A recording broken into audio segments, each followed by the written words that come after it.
Okay, we now move into chapter 9, which is sort of the last home stretch of this course. Okay, and chapter 9 is all about finite and infinite sets. So we're going to study essentially the sizes of sets. And understanding infinite sets was one of the major contributions of the father of modern set theory, Georg Cantor. So what's the point? The point is that when you're dealing with finite sets, it's easy to talk about the size of a finite set. What's the size of a finite set? You can just count the number of elements inside them. And if I have two sets A and B that are finite, right, and there's some elements in A and some elements in B, I can tell if these two sets have the same size because I can count up the number of elements in A, there's 3 of them. I can count up the number of elements in B, there's 3 of them. And therefore, these two sets have the same size.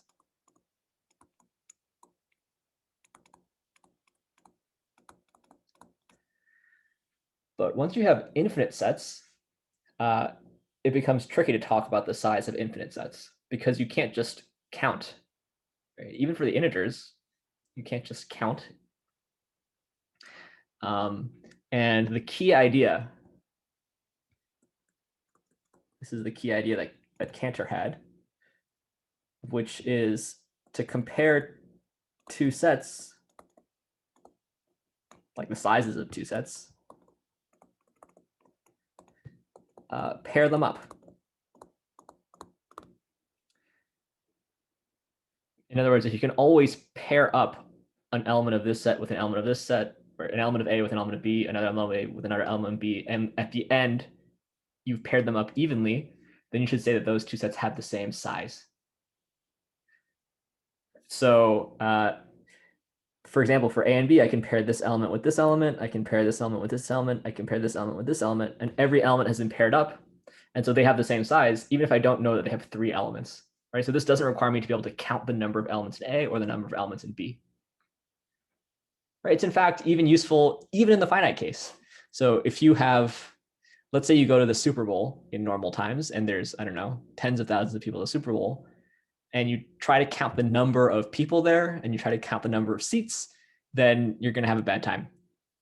But if you know that the Super Bowl is sold out, every single seat has a person in it, and let's just say that nobody is standing, so everybody is in a seat, then even if you don't know how many seats and how many people there are, you do know that the number of seats and the number of people is the same. So this is the key idea that we'll use to try to understand the sizes of sets. We'll basically say that the sets have the same size if you can pair them up evenly. That leads to the following definition. So let A and B be sets. We will say that A and B are equinumerous if there exists a bijection from A to B. And we use the notation, if A and B are equinumerous, we use the notation A and then sort of a squiggly equal sign B.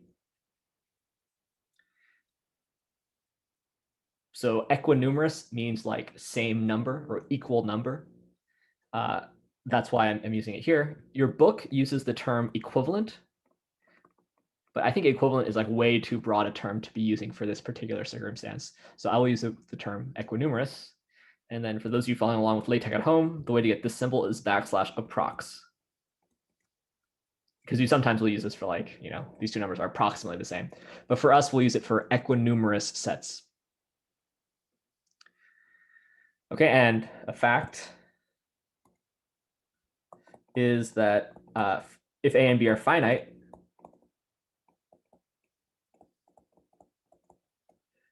then this notion of equinumerousness is the same thing as having the number of elements. If and only if A and B have the same number of elements.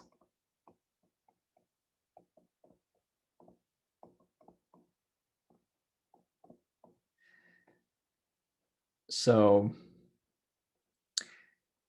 for finite sets, this does in fact capture the notion of having the same size. And we will try to study this notion more closely for finite sets, right? This section is called finite and infinite sets. just remember that we've already sort of seen that funny things can happen with infinite sets.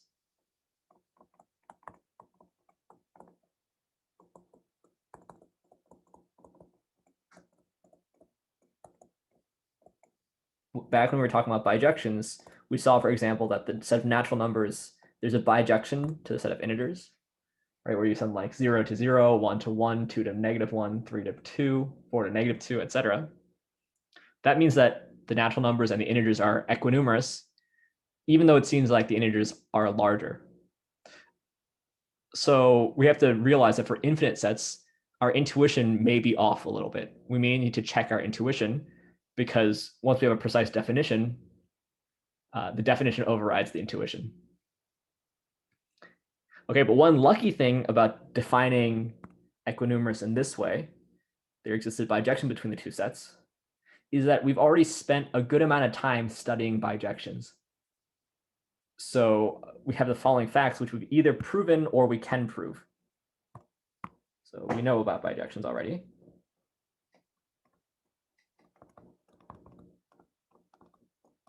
Here's one fact. If f from A to B is bijective, then we proved that you can write down an inverse function from B to A, which is also bijective.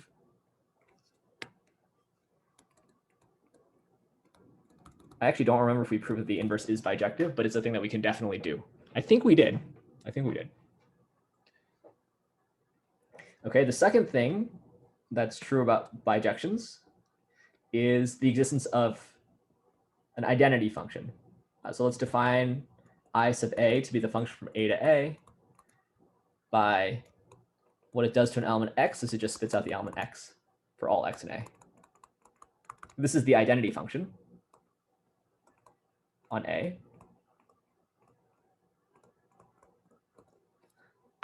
Just underline the identity function on A. And you can show, you should try to do this, that the identity function is a bijection. It's possible that we already did it. It's a long time ago now, I forget. And 3, if f from A to B and g from B to C are both bijections, then g of f from A to C is a bijection. This I know we proved. We proved a bunch of stuff about composite functions being injective or surjective or bijective. Now that I've reminded you of some things that we know about bijections, we can think about what it means in terms of this new definition of equinumerousness. Two sets are equinumerous if there's a bijection between them. So I can reinterpret these in terms of being equinumerous. What does this first one say? This first one says that if there's a bijection from A to B, in other words, if A is equinumerous with B, then there's a bijection from B to A, B is equinumerous with A. That's what the first thing says. What does the second thing say? The second thing says that there's a bijection from A to itself. So the second thing says that A is equinumerous with itself for any set A. And then the third thing says that if you have a bijection from A to B and you have a bijection from B to C, then there's a bijection from A to C. So once you've seen this, somehow some alarm bells should be ringing in your head right now. Why? This first thing says that being equinumerous is symmetric. The second thing says that being equinumerous is reflexive. The third thing says that being equinumerous is transitive. So altogether, we can put these together in a theorem. So the relation given by A is equinumerous with B. Let's say, I'm going to call this relation tilde. The relation where you say that A is equivalent to B if A and B are equinumerous is an equivalence relation. Okay, another way to say this is just that this equinumerousness is an equivalence relation.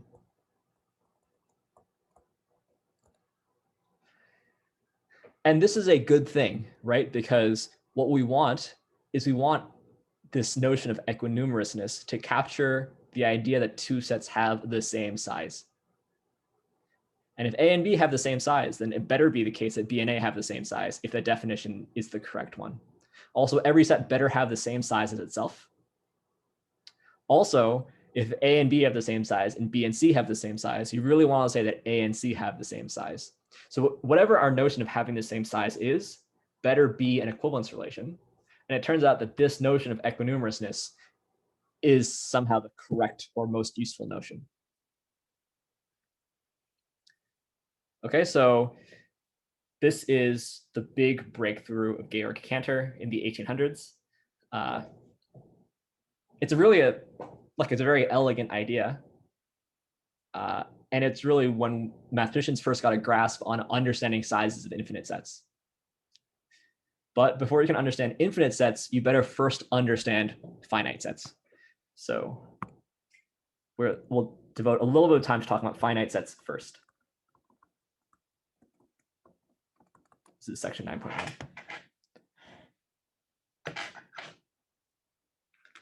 Okay, so back when we first studied sets,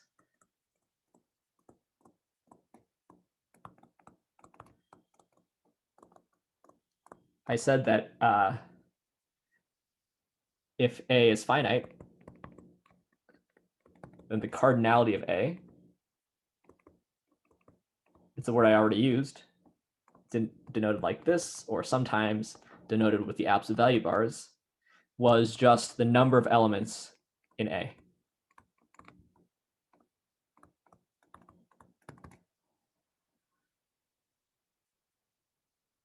But now that we know more about functions and bijections, we can discuss cardinality a bit more formally than this. Okay, so here's what I'm going to do. Okay, so for each natural number k, let's say with k bigger than or equal to 1, I'm going to define a certain set. N sub k will just be the natural numbers from 1 to k. This is a set. Okay, this, let me just warn you, is not necessarily standard notation.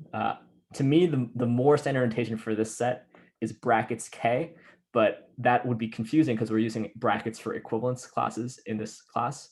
I'm just trying to point out just in case you come across this.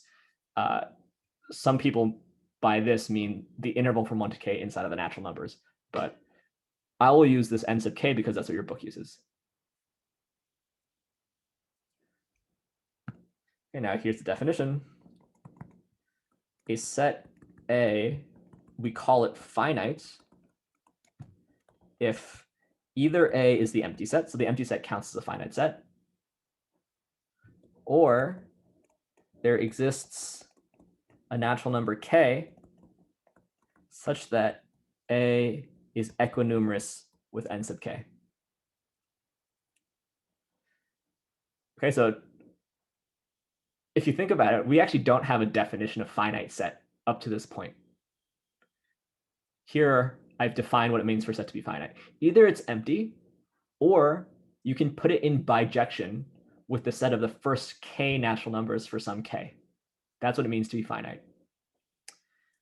A is infinite if it is not finite. So if it's not the empty set, and you can never put it in bijection with any n sub k.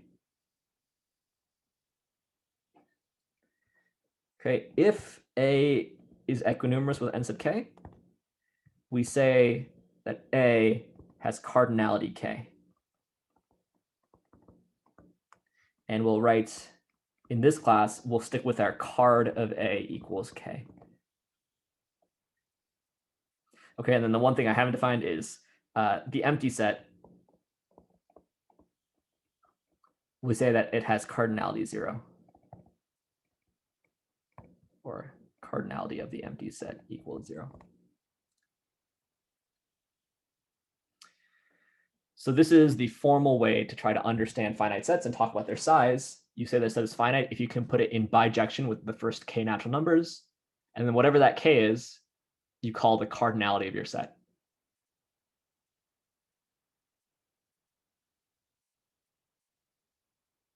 Okay, so let's just prove some basic things about this notion. Here's a nice theorem. If A is a finite set of cardinality k,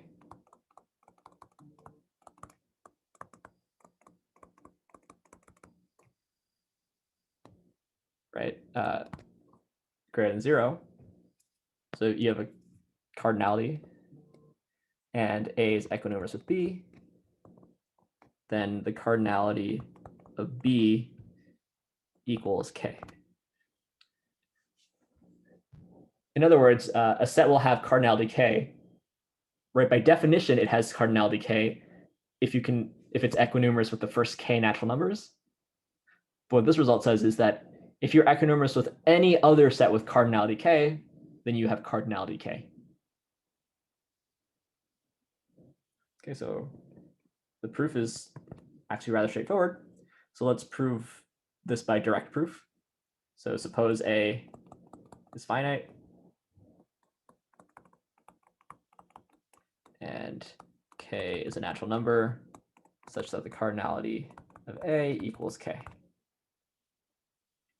Then by definition,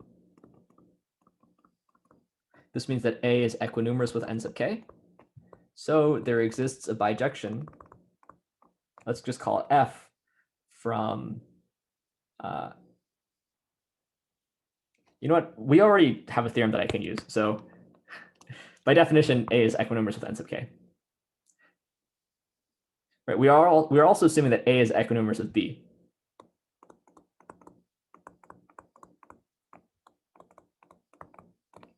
But now, since we know that having the same cardinality being equinumerous is an equivalence relation, it's symmetric. So B is equinumerous with A. And now if you look at these two things and use the fact that it's transitive, B is equinumerous with n sub k. So by definition of cardinality, the cardinality of B is k.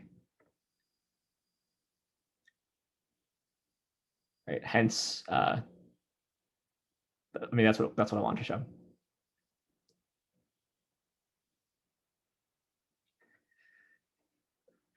Okay, so that's nice to know. If I want to show this that has cardinality k, I don't need to write down a bijection to the first k natural numbers. If I have another set that I know has cardinality 10, I can just write down a bijection to that one instead of the first 10 natural numbers. And sometimes that's more natural. Okay, let me also give you a couple of results without proof, because the proofs are in your book. And I also am a little bit cognizant of time. In particular, I want to make sure that you have enough time to do the homework sets. So let me give you two lemmas. Let's call this two important lemmas. Oops. Proofs are in the book. Okay, so they are pretty reasonable.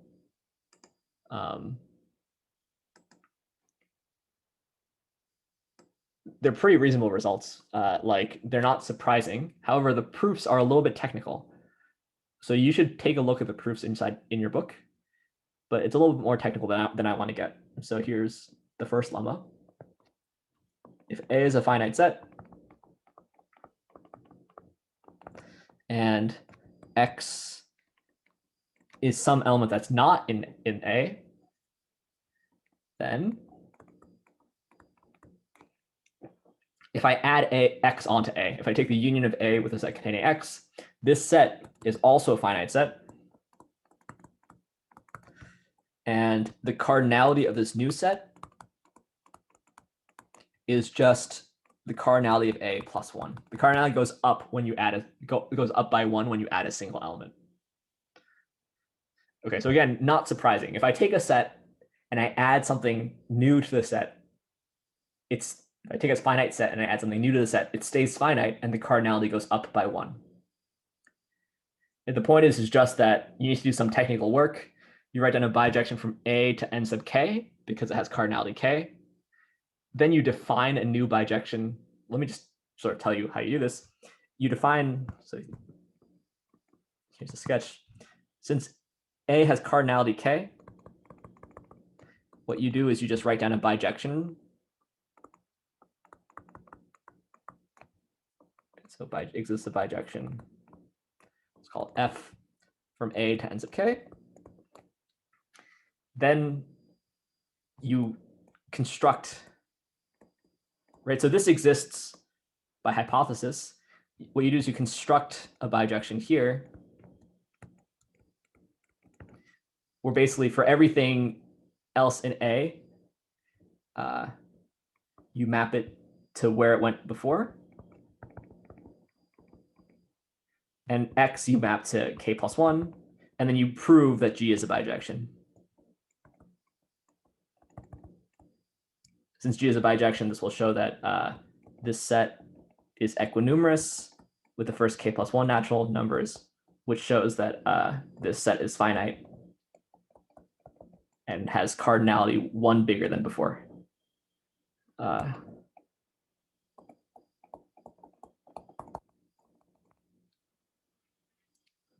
This is the whole proof. You use the fact that A has a finite cardinality that gives you a bijection. Then you construct a new bijection that's basically the same one, except you send it X to k plus 1. And then once you show that G is a bijection, that proves the result. So I don't want to do all this technical work. You should read it in your book. I guess I could also assign something like this for a homework exercise if I wanted to. Okay, the second key lemma is just the same thing, except if I take out an element from a finite set, I get a finite set with cardinality 1 less. So if A is a finite set and X is an element of A, then if I look at A minus this element X, this is a finite set. And the cardinality of this new set is equal to cardinality of my old set minus 1. So if you remove an element from a finite set, you get a finite set whose cardinality went down by 1. That's all it's saying. Okay, so again, hopefully not particularly surprising results, but we'll need these sort of technical lemmas.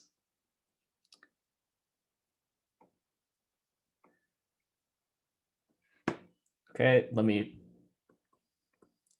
again give you a theorem without proof. If S is a finite set and A is a subset of S, if you take a subset of a finite set, then A is finite and the cardinality of A is less than or equal to the cardinality of S. Every subset of a finite set is finite. Every subset of a finite set is finite. And the cardinality can only go down if you take a subset. Okay, so there's many ways to prove this. I actually don't remember how your book proves it, but here's maybe a proof sketch.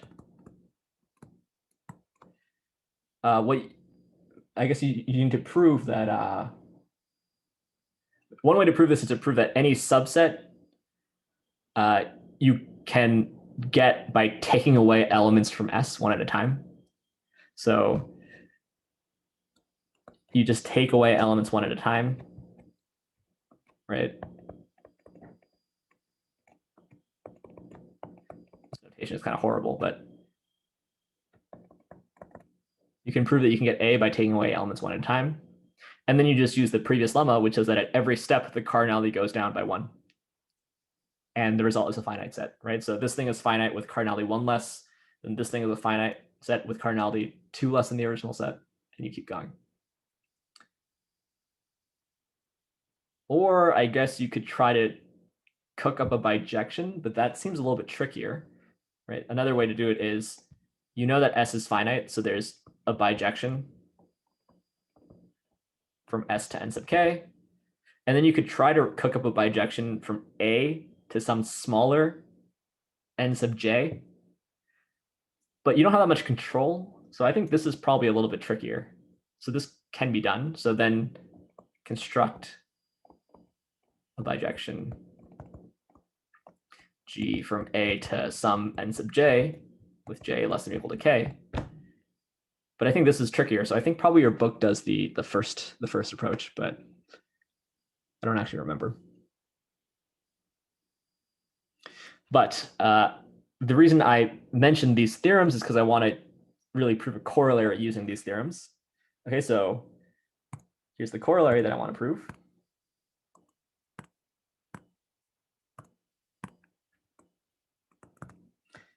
If A and B are finite sets, and F from A to B is an injection, then the cardinality of A is less than or equal to the cardinality of B.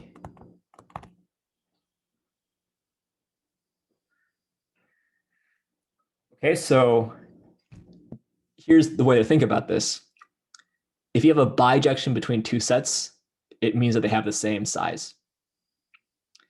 If you have an injection from one set to another, it should mean that, right, if I have an injection from A to B, it should mean that A is sort of smaller than B, or maybe no bigger than B, because B has enough room to fit everything in A, right? This map F from A to B never collapses two elements of A to the same thing. So there's sort of enough room in B. So the way to think about this corollary is, if you have an injection from A to B, then the size of A is less than or equal to the size of B. B is at least as big as A. Okay, let's prove this using the I guess I should say two lemmas and a theorem.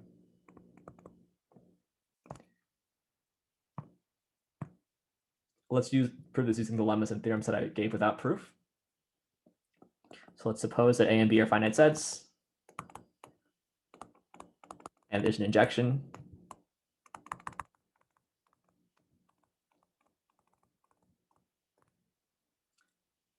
What will I do? Here, I'm going to define a function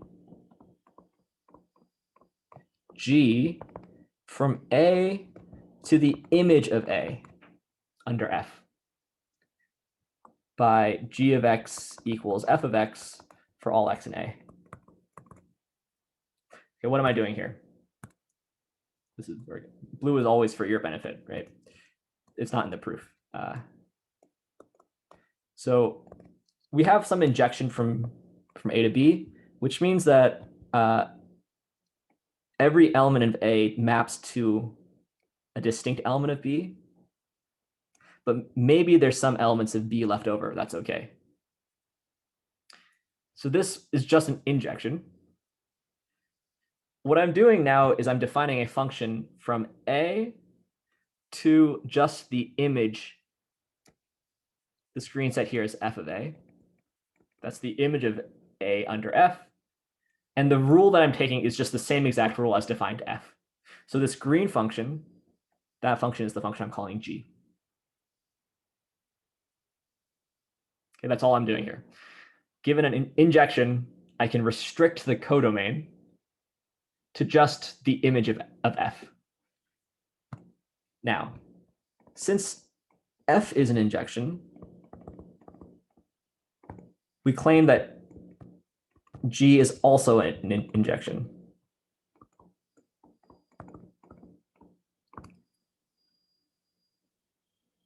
How do I prove this?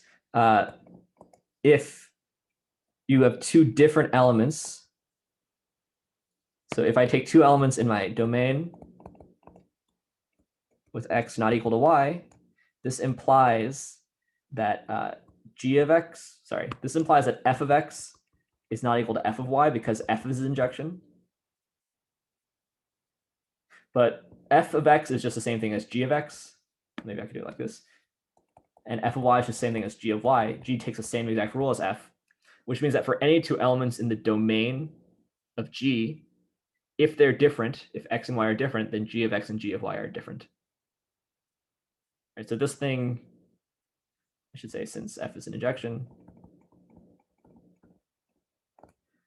and hence g of x, which is equal to f of x, is not equal to f of y, which is equal to g of y. Right, basically, if f never collapsed anything, then since g is the exact same rule, g also doesn't collapse anything. Okay, also, g is a surjection, right?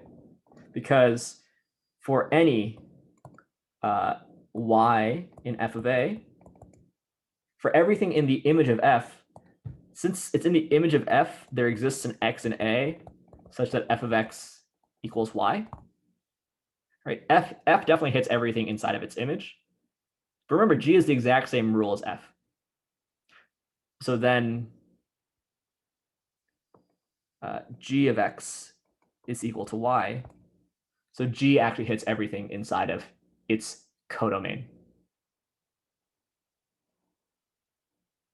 Right? So now this new function that they say just restricted the domain, the codomain, is an injection and a surjection. So g of x is bijective. So g is bijective. So a is equinumerous with f of a. But certainly f of a here is a subset of b. So by this previous result, f of a, which is a subset of b, is a finite set with cardinality smaller than or equal to the cardinality of b. So by the previous corollary, cardinality of f of a is less than or equal to the cardinality of b. But the cardinality of f of a is the same thing as the cardinality of a because they're equinumerous.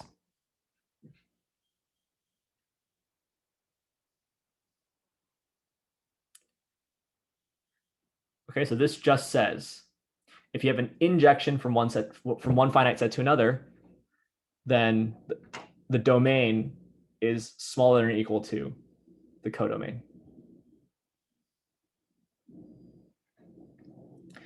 Now this is kind of an easy result. It's not surprising, and it has an easy corollary, which is just the contrapositive. But the contrapositive is actually kind of famous. The contrapositive is called the Pigeonhole Principle. Okay, so what is the contrapositive of this statement? The contrapositive of this statement is if cardinality of A is greater than the cardinality of B, then f from A to B can never be an injection. This says that if A is bigger than B, it's impossible to give an injection from A to B. So the contrapositive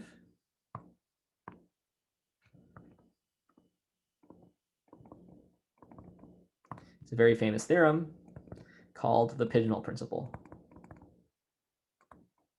So we just proved the Pigeonhole Principle because we proved the contrapositive of it. So if cardinality of A is greater than cardinality of B for finite sets A and B,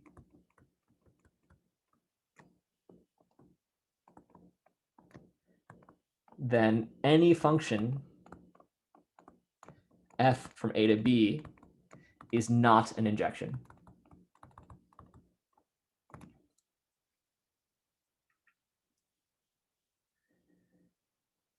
Okay, so why is this thing called the Pigeonhole Principle? Generally, the way that you would phrase this is the following way. It's just the following observation. So note, if you have m pigeons and they're sitting in r pigeonholes, Okay, so a pigeonhole is like a place where a pigeon sits. It's like, I guess you have like a little box with a hole in it, and the pigeon sits inside of the box and sticks its head out of the hole. That's what pigeonhole is. So if you have m pigeons and they're sitting in r pigeonholes, and m is greater than r, so if you have more pigeons than you have pigeonholes, then at least one pigeonhole contains more than one pigeon.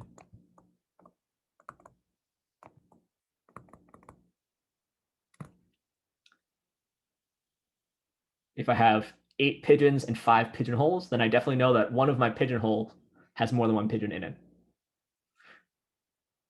So that's like how you would state the Pigeonhole principle if you want it to be in terms of pigeons. In terms of sets, though, what we can do is we can let P be the set of pigeons.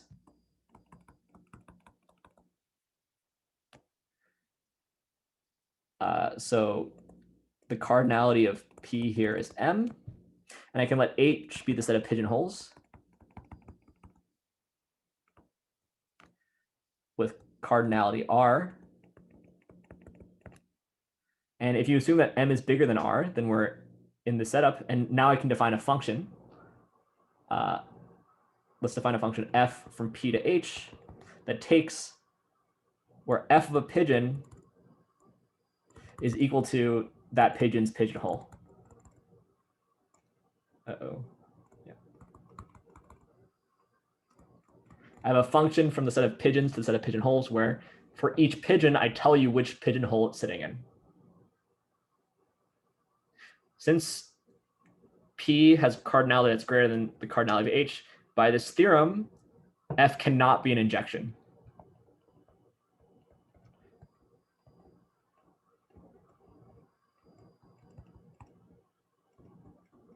What does that mean? That means that I've mapped 2 different pigeons over to the same hole.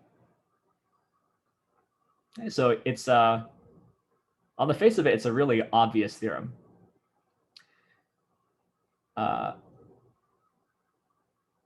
It turns out, though, that it's actually very, very useful in many, many situations where thinking of something as a pigeonhole principle gets you sometimes more powerful results than you can imagine, than you would imagine just knowing the statement of the pigeonhole principle.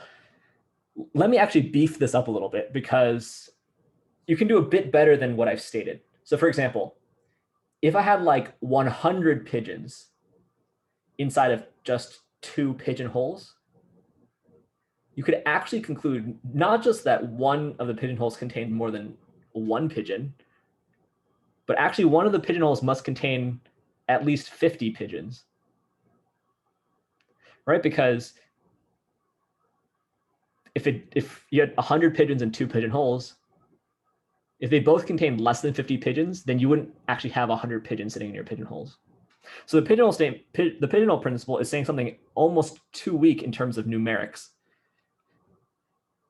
It's not just that you have one pigeonhole that contains more than one pigeon, but again, if I had 100 pigeons and 2 pigeonholes, one of the pigeonholes would contain at least 50 pigeons. So this is called, I mean, the more precise numerics is called the generalized pigeonhole principle.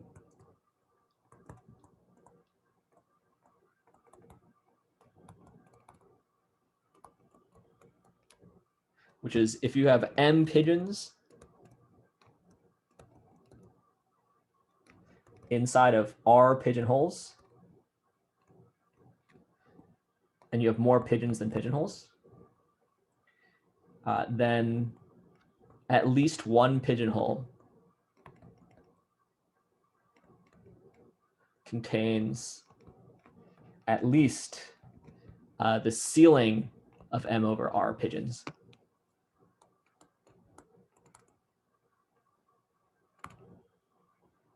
Right, so if you let m equal 100 and r equal 2, this says that at least one of the pigeonhole contains at least 100 over 2, which is 50 pigeons. If I have like 3 pigeonholes, then the most evenly I could distribute them is 33, 33, 34. Right? If I took some out of the 34, it would put it, I mean, it would make one of the other ones more. I could do also like 20, 20, 60, but then at least one of them would contain at least 34 still. right? So if you take 100 divided by 3, that's the ceiling of 33.3, which is 34.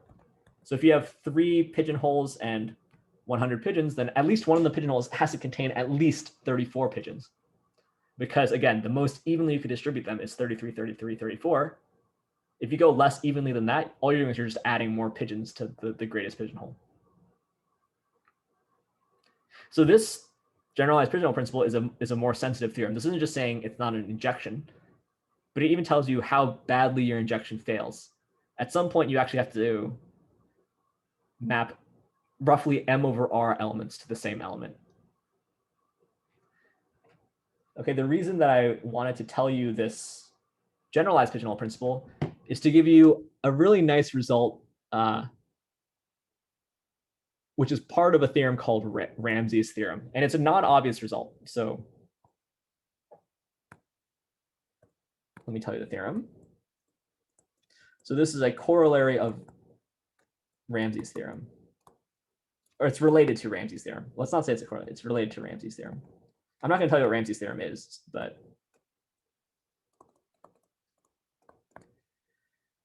in any group with at least 6 people, there are either 3 people who are mutual friends or 3 people who are mutually strangers.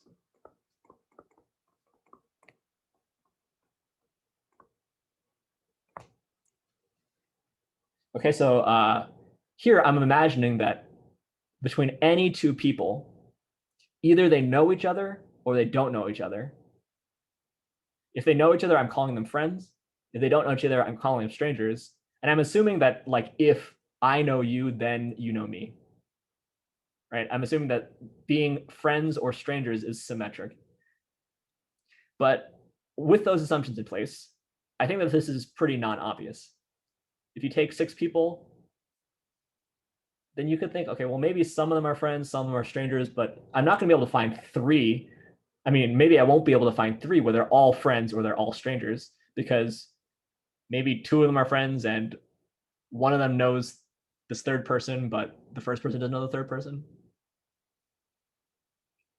But the proof is really nice and uses some things that we learned earlier.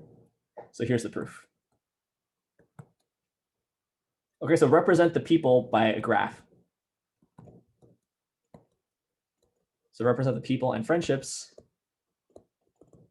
with a graph whose vertices are the people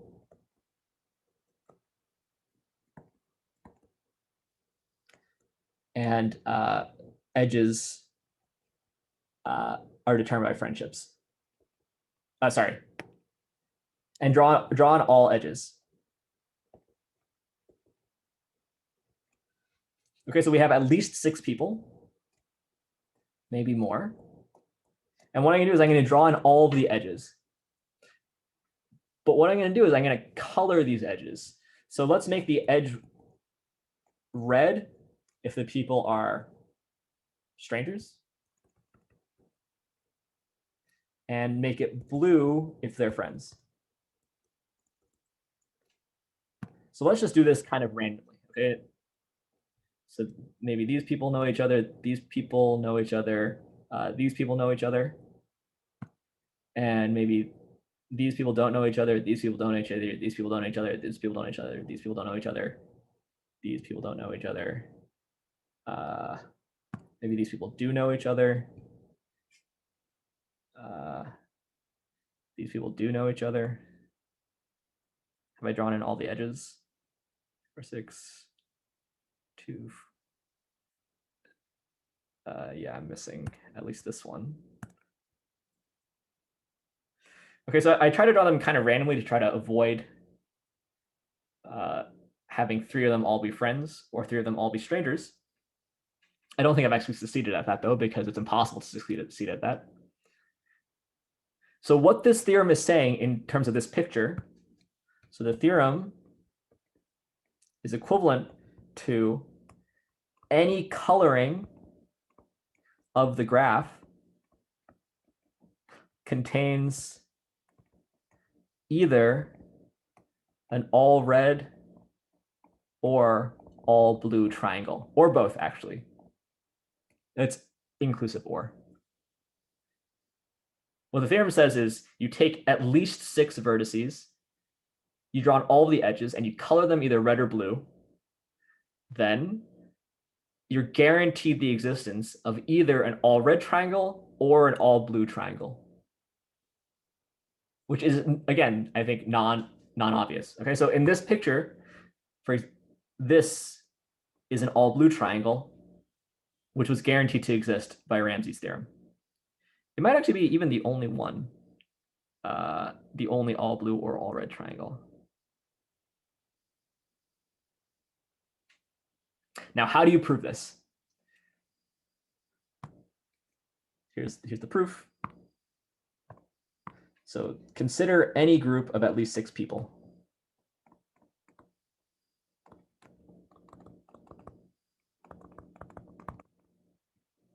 Choose any vertex, call it P.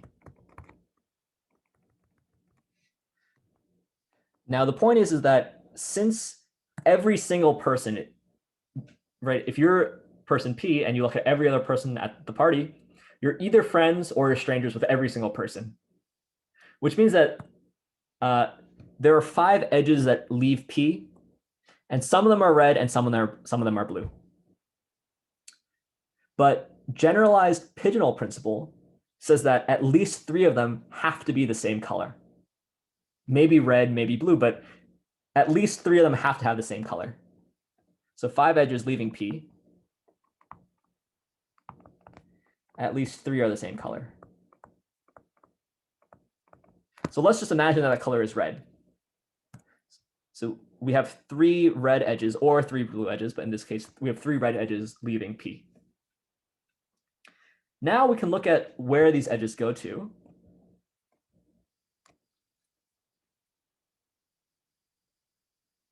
And the point is that if this edge is red, then I get a monochromatic red triangle. If this edge is red, I get a monochromatic red triangle. If this edge is red, I get a monochromatic red triangle.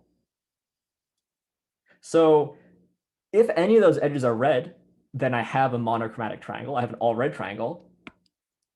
But the other possibility is that they could all be blue, but then these 3 will form an all blue triangle. So because there's at least 3 red edges leaving P, or at least 3 blue edges leaving P, right, it doesn't matter. If I look at just those 4 vertices, I'm forced to either have an all red triangle if any of these 3 edges are red. If none of them are red, then I'm going to get an all blue triangle, which means that as long as there's 6 people,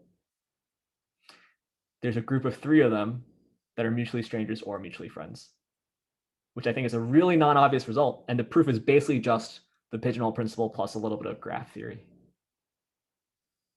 Okay. So next time we're going to start talking about infinite sets, which is in section 9.2.